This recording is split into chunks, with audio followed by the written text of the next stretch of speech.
Hello, Libra. Thank you for joining me. This is going to be a general reading for Sun, Moon, Rising, and Venus. We're going to dive right in using today the Oceanic Tarot. Okay. We're going to pull some cards, have a quick look at them, and then we're going to clarify with the Rider-Waite deck. Alright. This is for March. And I can't believe it's March already. It seems like the new year just began. And here we are.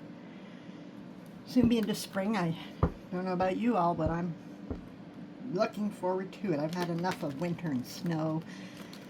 I'm in Canada, so we get it up here. I know you get it in the States too, but depending where you are, right?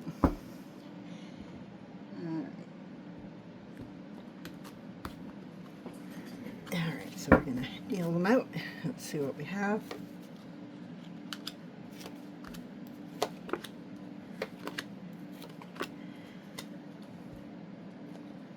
Alright, just line these up. We got the Nine of Wands, the Knight of Pentacles, Magician, Nine of Pentacles, and the Five of Swords. So let's take a closer look, see what we got. Alright, this is a very interesting spread. Feels like someone who's worked hard, built something real, and now there's tension around it. Alright, let's go through it together. You begin with the Nine of Wands. You're tired, not defeated, but tired. This is the last stand energy. You've been through challenges, maybe repeated ones, and you're guarded now. You're protective of your energy, your work, your boundaries. There's resilience here, but also exhaustion. Feels like you're bracing for one more push. And then we get the Knight of Pentacles. All right, and this shifts the tone. This is slow, steady, consistent effort. No drama, no rushing. This card says you've been doing the work. Showing up, building something brick by brick. It may not have been glamorous, but it's solid. This is commitment energy. Now here's where it gets powerful. The Magician. This is you realizing that you actually have more control than you think. The Magician is skill, intention, focus. You have the tools, the cup, the wands, the swords, the pentacles, right? The resources, the intelligence. This isn't luck. This is capability. There's something here about stepping out of defensive mode. Right? Nine of Wands. Okay, and stepping into creator mode. And then we see the Nine of Pentacles. Independence, self-sufficiency, confidence. This is the reward for the night's steady effort. It's financial stability, but also personal sovereignty. Standing on your own. Enjoying what you've built and not needing validation. But then we have the Five of Swords.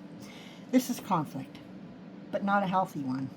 It's ego clashes, manipulation, someone trying to win at a cost. It can indicate tension with someone who doesn't like your independence or your competence, or it could be internal, like self-sabotage, harsh self-talk, fighting battles that don't need to be fought. Put together, this reading feels like you've worked hard, endured a lot, okay? You absolutely have the ability to create the outcome you want, and you're on the path toward independence and success. But be careful of unnecessary conflict. Not every battle deserves your energy, especially when you're this close to stability. It almost feels like the advice is stay steady, use your skills, protect your peace. Don't get baited into ego wars. All right? So let's get some clarifying here with the Rider-Waite deck. Clarify, please, for us the Nine of Wands. Please clarify, Nine of Wands.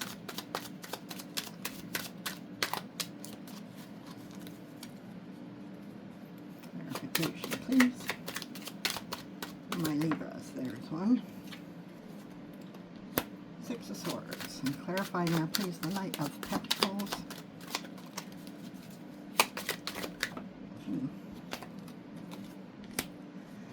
Clarify the Magician, please. Magician, clarify, please.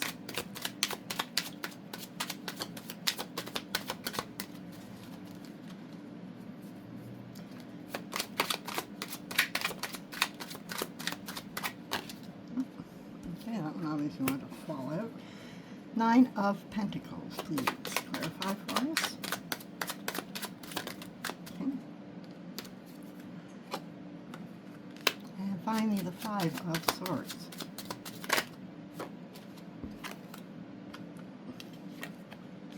Hanged Man. All right. So let's see how this flavors things for us. All right. So this changes the emotional layer quite a bit. Originally, we had the Nine of Wands, exhausted, guarded, bracing for impact. But we've clarified it with the Six of Swords. That's not brace for impact energy anymore. That's leaving the battlefield. You're going from rough waters to calmer waters, right? The Nine of Wands by itself can feel like I have to keep fighting. I've let my guard down, right? The Six of Swords says you don't actually have to stay here. You can move on. This is transition energy. Mental and emotional movement. It's not dramatic like the Tower. It's quiet. It's the decision to move toward calmer waters. So instead of the Nine of Wands meaning one last fight, it may actually mean you're exhausted because you've already been through it, and now you're choosing peace over persistence. This also softens the Five of Swords from the original spread, but we'll see more on that later. But conflict energy might not be about engaging, it might be about recognizing when to disengage, okay? Now, we also have Seven of Pentacles, clarifying the Knight of Pentacles, okay? The Knight being the steady effort, consistency, loyalty to the long game, but clarifying it with the Seven of Pentacles, that's not new action, that's evaluation. So the Knight isn't just working hard, he's now pausing to ask, is this worth it? The Seven of Pentacles is the farmer stepping back and looking at what's grown. It's patience, yes, but it's also assessment. Sometimes it even carries a hint of mild frustration, like, I've invested a lot, where are the results? So when you pair these two together, you've been consistent, you've shown up, you've put in the time, you've done things the right way, and now you're at a checkpoint. This connects beautifully with the Six of Swords, clarifying the Nine of Wands. You're tired, not because you're lazy, but because you've invested a lot of energy into something and you're questioning the return. Okay? So the next card we had was the Magician, being clarified by the Star.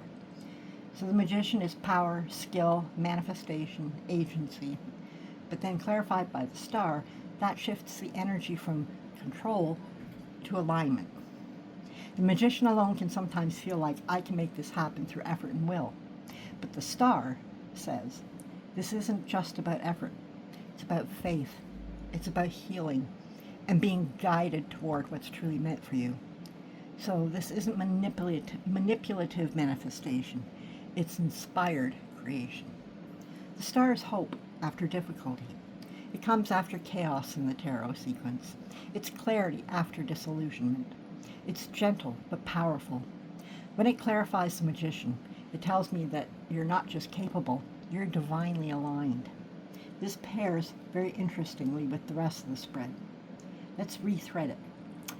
The Knight of Wands and Six, you're moving away from something draining. The Knight of Pentacles and Seven, you're evaluating where your long-term effort is actually worth, or whether it's actually worth investing, okay, or where. The Magician and the Star, you have both the skill and the vision. The next move isn't forced, it's inspired. The Nine of Pentacles, which is coming up next, is independence and confidence and avoiding ego traps or unnecessary power struggles during the transition, right?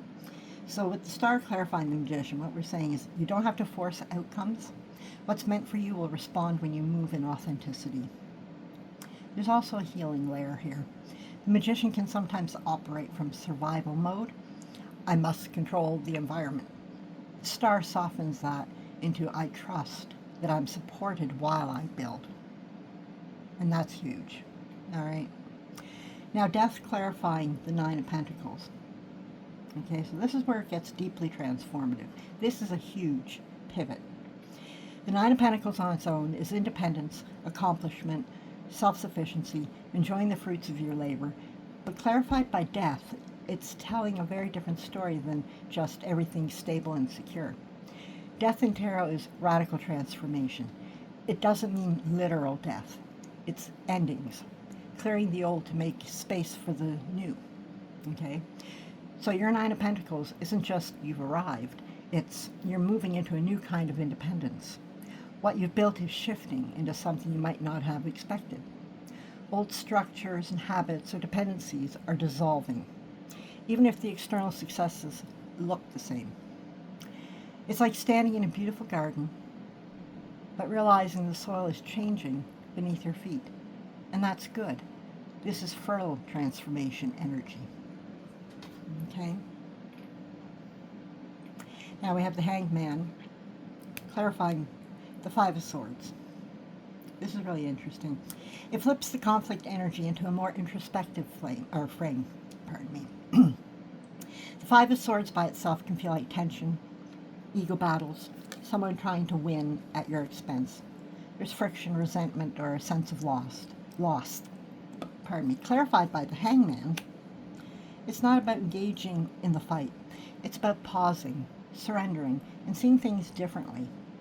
The Hangman brings perspective over action, letting go of control, wisdom through stillness. So the message here isn't beware enemies or someone who's trying to undermine you in the usual sense. It's more subtle. Some conflicts aren't yours to resolve. Trying to win might cost you more than it's worth. Stepping back and observing, shifting your perspective, is the smarter move. Okay? It's almost like the universe here is whispering, your growth isn't in winning conflicts. It's in choosing what really matters and letting the rest go. All right. I hope you found this helpful, Libra. If you did, please give it a thumbs up. Help us spread the message to others who need to hear it. If you would, subscribe. I'd appreciate that very much. And also, if you want to know when I'm uploading anything, please do hit that notification button and it'll let you know. Otherwise, we will see you in the next one. I'm wishing you lots of love and light. And until then, take care. Bye-bye.